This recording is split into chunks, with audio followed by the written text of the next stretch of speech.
नमस्कार दोस्तों, free astro tutorial से एसवी भारद्वाज आपका पुनः दिल से स्वागत करता है। गुरु, राहु और केतु तीन ग्रह और तीनों के तीनों बहुत ही सुंदर अवस्था में आपके लिए काया पलट राजयोग कहें क्या कहें, ये बहुत बेहतर स्थिति में आ चुके हैं। एक दिन बीता है, 15 तारीख से आपको इसका एहसास होना शुरू हो चुका होगा। हालांकि मैं अक्सर बताता आया हूँ, बड़े ग्रह जब राशि परिवर्तन करने वाले होते हैं, महीना 2 महीना पहले ही अगर आप ऑब्जर्व करें माइन्यूटली स्थितियों को, सिचुएशन को, ये पहले ही भूमिका बना देते हैं। ये आपको किस रास्ते पर लेकर जाना है पहले ही तय कर लेते हैं। जब सुखद गोचर होता है तो यह शुभ घटनाओं की तरफ आपको मोड़ देते हैं। आपके डिसीजन ही ऐसे होते हैं, आपकी प्लानिंग ही ऐसी होती है कि जिसमें त्रुटि होने के कम चांसेस होते हैं। तो दोस्तों, आप उस एज पर खड़े हैं। यहाँ से जो भी रास्ता है वह ज़्यादातर, ये शब्द जो यूज़ कर रहा हूँ, ज़्यादातर सफलता की ओर ही जाता है।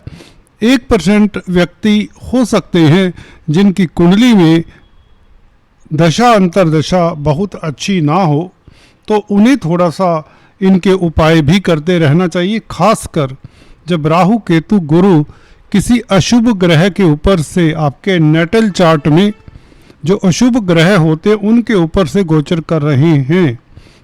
मेरा कहने का मतलब, अगर आपकी कुंडली में 11 नंबर, 3 नंबर या 5 नंबर में कोई अशुभ ग्रह बैठा है, राहु, केतु, शनि, मंगल, सूर्य, इन 5 ग्रहों में से कोई भी 1 या 2 ग्रह बैठे हैं अगर 11 में, 3 नंबर में और 5 नंबर में, तो आपको तीनों के ही उपाय दान पुण्य करते रहना चाहिए।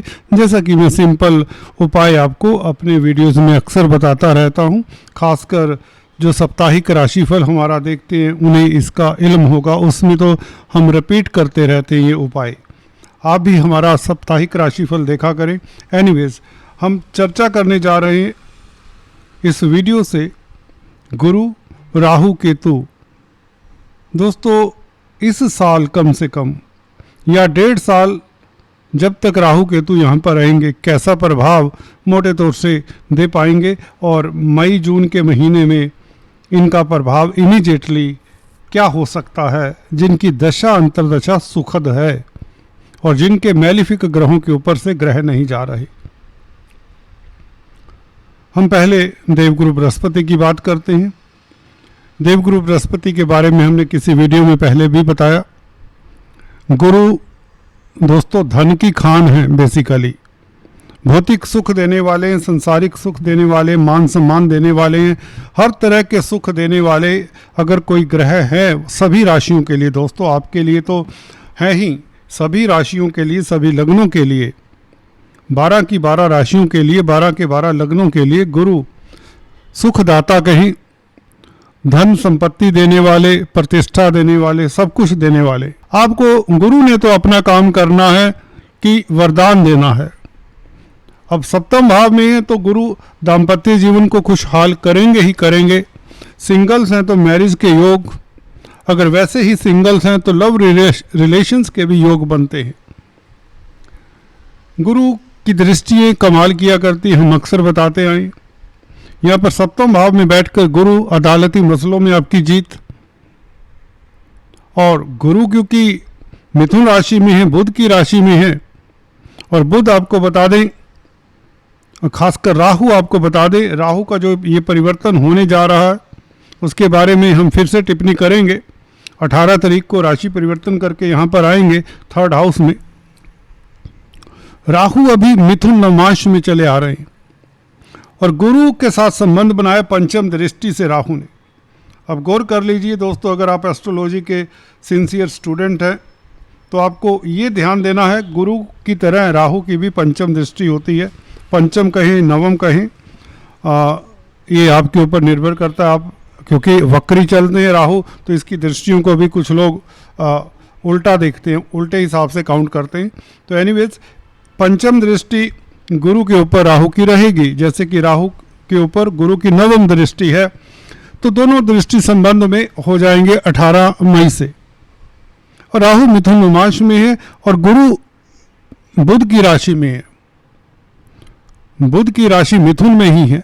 तो देखिए यहाँ पर बुध का बोलबाला दिखता है, या यूं कहें बुध का भी रोल, एटलीस्ट ऐसा कहें, इम्पोर्टेंस बुध की बढ़ जाती है और बुध को देखना फिर जरूरी हो जाता है। हालांकि बुध आपके छठे भाव में यहाँ पर आने वाले हैं, 6th हाउस में, वृषभ राशि में 23 तारीख को। 18 तारीख को जैसे ही राहु यहाँ पर आते हैं कुंभ राशि में, 23 तारीख को बुध का राशि परिवर्तन हो जाता है। उसके ऊपर टिप्पणी विस्तार से करेंगे अगले वीडियो में। यहाँ पर बुध होगा, जब बुध यहाँ पर होगा और बुध के नवमांश में राहु का गोचर चल रहा है। राहु 3rd हाउस में बुध के नवमांश में गोचर कर रहे हैं और 3rd हाउस में आ जाएंगे 18 तारीख को। गुरु भी बुध की राशि में, तो कम्युनिकेशन से कहने का मतलब आपको लाभ, ब्रोकरेज से लाभ, कमीशन के कामकाज से लाभ, और साथ ही साथ कोर्ट कचहरी में फतेह के योग, क्योंकि बुध यहाँ पर मित्र क्षेत्रीय होंगे, छठे भाव में बुध बली होते हैं। वैसे भी बुध आपके 10th हाउस के मालिक, दोस्तों 10th हाउस का मालिक 9th अपनी राशि से 9th में पड़ा, जो छठा भाव है 10th हाउस से 9th हुआ, तो भाग्य आपका सर्विस में जागता है। तो सर्विस रिलेटेड मैटर्स को लेकर आपका भाग्य साथ देने वाला है मई जून जुलाई के महीने, जब तक राहु मिथुन नवमांश में होगा और गुरु के साथ दृष्टि संबंध होगा, क्योंकि गुरु भी मिथुन राशि में। तो बुध यहाँ पर अभी 23 तारीख को, 23 मई को राशि परिवर्तन करेंगे छठे भाव में। तो अचानक से कमीशन से, ब्रोकरेज से, सर्विस में तरक्की के योग बनते हैं। जॉब कर रहे हैं, तरक्की के योग बनते हैं। जॉब परिवर्तन की स्थितियां बेहतर होंगी, क्योंकि गुरु जब बेहतर हैं, राहु केतु बेहतर हैं, खासकर राहु बेहतर हैं, बुध बेहतर हो जाएं, जो कि आपके कैरियर के मालिक हैं। 7वां भाव व्यापार का भी है, तो व्यापार में भी बड़ी तरक्की के योग, कोई बड़ा जुलाई तक रहेंगे कम से कम राहु बुध के नवमांश में, मिथुन नवमांश में, जहां पर उच्च के होते हैं। तो राहु 3rd हाउस में तो बली हैं, मिथुन नवमांश में होने के कारण और भी बली हो जाती है, सोने पे सुहागा। तो बुध को 23 तारीख से यहाँ पर आने दीजिए। 23 तारीख से पहले ही कोई आपको शुभ समाचार मिल सकता है, क्योंकि बुध कम्युनिकेशन के कारक हैं और कमीशन कंप्यूटर IT लाइन के क्षेत्र में है। लैपटॉप्स, कंप्यूटर, इस तरह के कामकाज करते हैं, डिजिटल मार्केटिंग, जो भी इंटरनेट से जुड़े हुए हैं, राहु का भी संबंध इनसे है, इस टेक्नोलॉजी से है, और बुध का भी कम्युनिकेशन के साथ संबंध है। तो दोनों का, बल्कि गुरु भी मिथुन राशि में गोचर कर रहे हैं कल से 14 तारीख से। तो कहने का मतलब जिनका संबंध कमीशन से, कामकाज, व्यापार का है, या इवन नौकरी में संभावनाएं बहुत अच्छी, कोर्ट कचहरी में संभावनाएं अच्छी, बल्कि आप शत्रु हंता रहेंगे राहु और बुध के संबंध के कारण। मिथुन नवमांश में राहु का गोचर, ये काया पलट राजयोग है दोस्तों। मिथुन नवमांश में राहु का गोचर, ये काया पलट राजयोग है, याद रखिए।